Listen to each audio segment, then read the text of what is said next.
going up there because maybe there was some kind of Indian burial ground.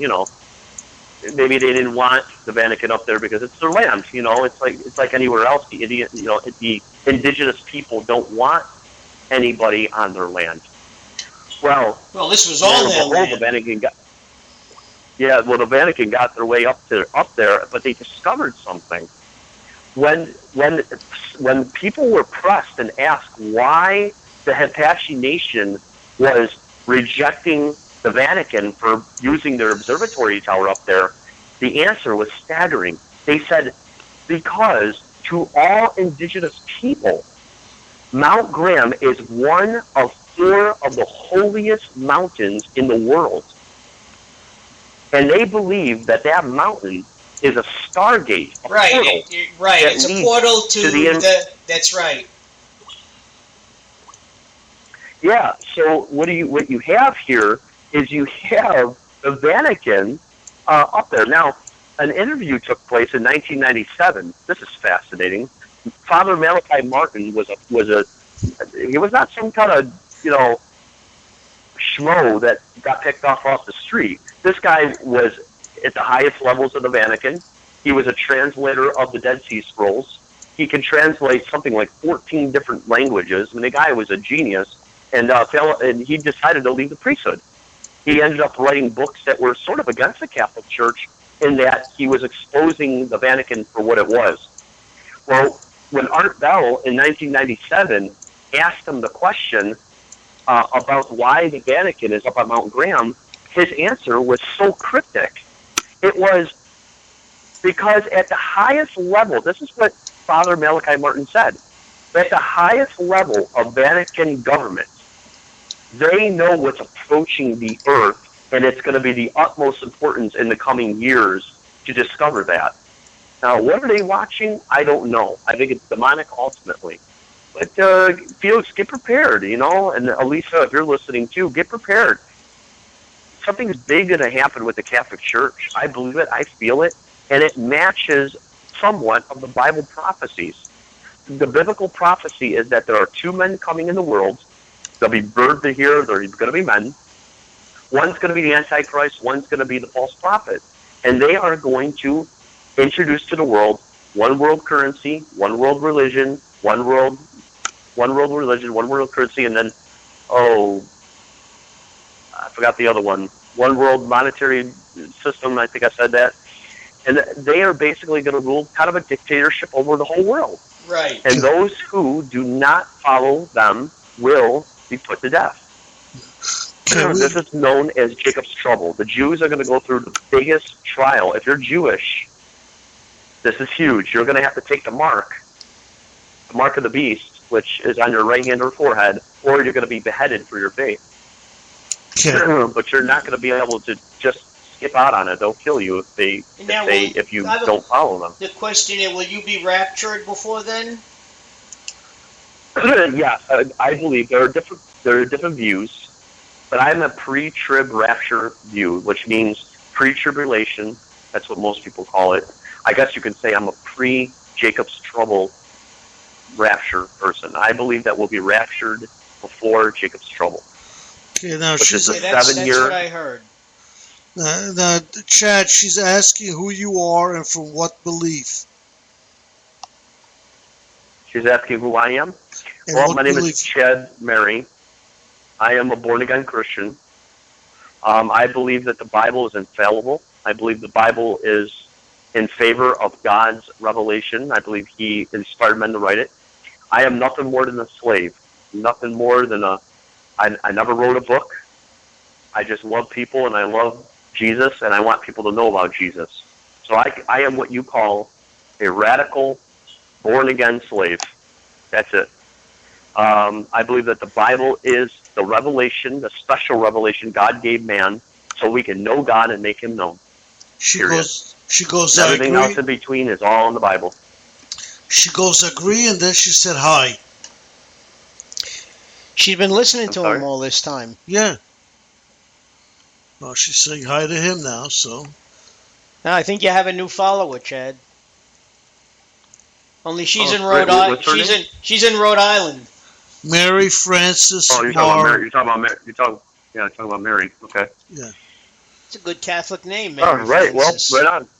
Right on. Well, Mary, welcome. I hope you listen to the show regularly. I'm usually on Fridays. I think we're in a time, Mary, like no other. We got to pray for our friends, Mark and Felix, so that they can know the truth and make it known. You know, I want to see them radically changed, like like the epistles say, those who are in Christ become new creations. I want to see Mark and Felix converted and become new creations.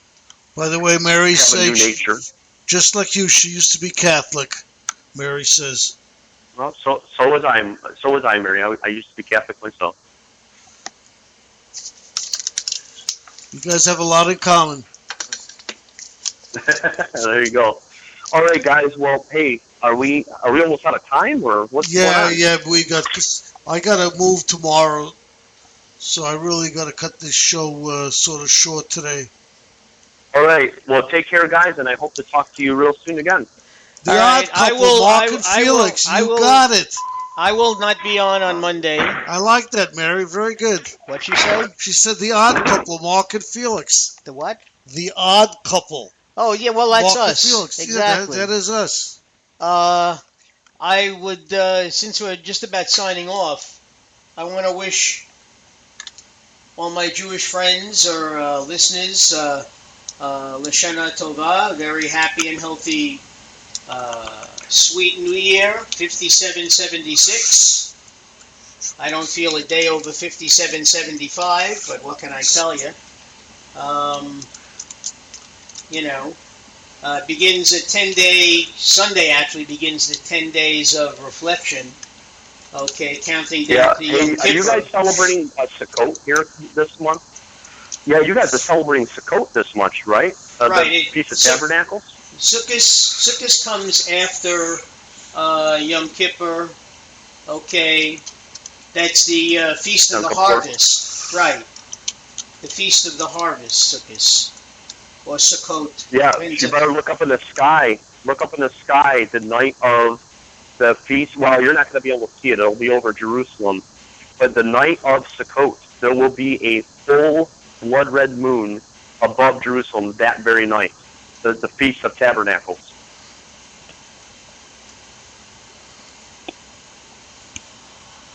We also are going to be coming up to Simchas Torah, which is when every year, it takes a whole year to read the 5 books of Moses. And for Simchas Torah, it's a happy occasion. Then we begin reading from Genesis again, Bereshis, in the beginning. Okay. So right now we're at the tail end of the 5 books of Moses. But anyway, that's all I have to say about that. I'll leave the rest up to Felix here, the Rev. Couple more notes from Mary.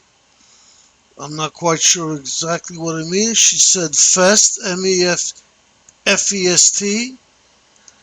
and then Forgiveness of Debt, D-E-P-T. Are you familiar with this? I'm not sure what she's... No, I'll have to look at that. I don't know. Well, I know that as far as Jews, I mean, it's you pray for the forgiveness of sin. I don't think the IRS would take too kindly if you sent them a note apologizing for the money you might owe them. I think they're going to want to collect, But this is a time when... Yeah, that forgiveness of debt, maybe she means. D-E... Oh, forgiveness of debt? Yeah, maybe. Jesus forgives us of our debt. Yeah. All right, guys, hey, have a great night, Mary. I hope that you join us next time, okay? God bless you. Guys, have a wonderful night, and Chad, I hope to talk to you guys next week. Jesus also said, render unto Caesar what is Caesar's, and render unto God what is God's. So, Yeah. Anyway, all righty. We wish everybody a good weekend. Take care. I got to go myself. All right. Go ahead. All right, Good Chad, night. Go ahead. Thank you again. Mary, thank you very much for, Bye-bye. for contacting us on Spreaker. If you're around next Friday, we're on usually from 9 to 11. Love We're to also, have you come back. we're also on Mondays 9 to 11, but we don't really speak too much about religion. It's more politics if you're interested in that also.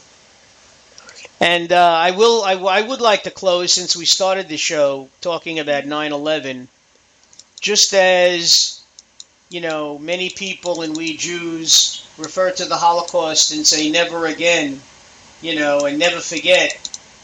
We should never forget what happened on 9/11, and we should always remember and be mindful. Okay. Absolutely. All right, I'm signing off, Rev, so I'm saying good night. All right. You have a good night. I am going to be signing off in a second.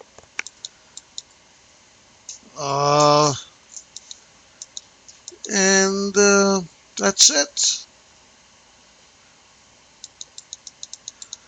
Ladies and gentlemen, thank you again for listening. It's been a pleasure. And